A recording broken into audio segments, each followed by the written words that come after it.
ব্যাপার? আচ্ছা মা এভাবে চলে গেল কেন? কেউ থাকতে পারতো, রাইট? মা কোথায় থাকতো? বাসায়।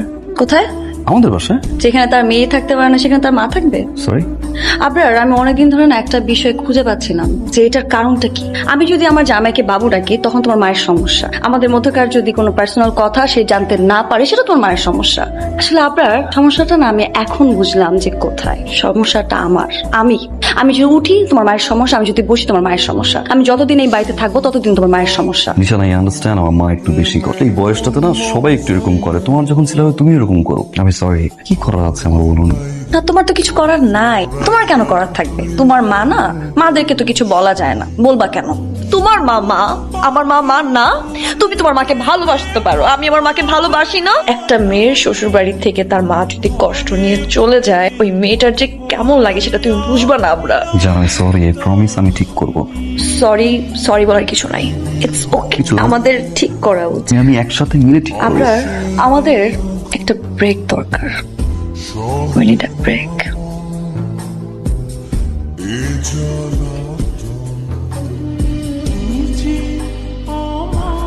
আবরার, আমি তো এমন ছিলাম না রে বাবা। আমি কিরকম জানি হয়ে গেছি না, তোর বিয়ার পর থেকে না আমি জানি কেমন হয়ে গেল।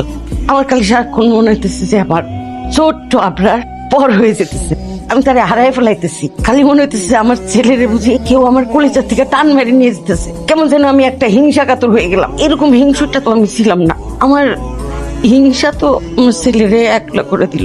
এটা তো আমি চাইনি আবরার। আরে আমি তো মেয়েটার পছন্দ করি, আমার বউরে পছন্দ করি, ওটা ভালোবাসি, কিন্তু আমি এরকম করলাম কেন? অনেক খারাপ মানুষ আমি। খারাপ মানুষের চোখ দিয়ে পানি পড়ে। তুমি যদি চাও আমি কোনোদিন নিশানকে আনতেও যাবো না, কারণ আমার মা আছে। বিশ্বাস করে না পা, আমার বউ চলে আসার পরে না আমি এক মুহূর্তেও শান্তিতে থাকতে পারিনি। আমার বউ চাই, আমার বউ কোথায়? আচ্ছা ঠিক আছে, ও তো আপনার মেয়ে, আমি তো আমার মেয়েকে আপনাকে দিয়েই দিয়েছি। অফিস শেষ করে ঠিক 7টার সময় বাসায় আসি। আলমারির কাপড় চোপড় গুলো এলোমেলো হয়ে আছে, বিছানার চাদরটা অনেকদিন ধরে ময়লা, কাউকে ছাড়া রাতে ঘুম আসে না। একজনকে আমি খুব মিস করছি। এতদিন লাগলো তোমার আসতে, এতদিন কি করবো? কিভাবে থাকলা তুমি আমাকে ছাড়া এতদিন? কোথাও মিস করছি আমি তোমাকে। আমি একটা দিনও ভালো ছিলাম না তোমাকে ছাড়া। আমি খেতে পারি নাই, ঘুমাতে পারি নাই। আমি প্রত্যেকটা দিন আমার এক একটা বছর মনে হয়েছে। এতদিন পর আমার কথা তোমার মনে পড়ছে। কেমনে ছিল তুমি আমাকে ছাড়া? আমি খালি তোমাকে মিস করছি। সরি। সরি কেন? আমার তোমাকে বোঝা উচিত ছিল জান। আই প্রমিস আর কোনোদিন হবে না। আই লাভ ইউ জান। I love you two.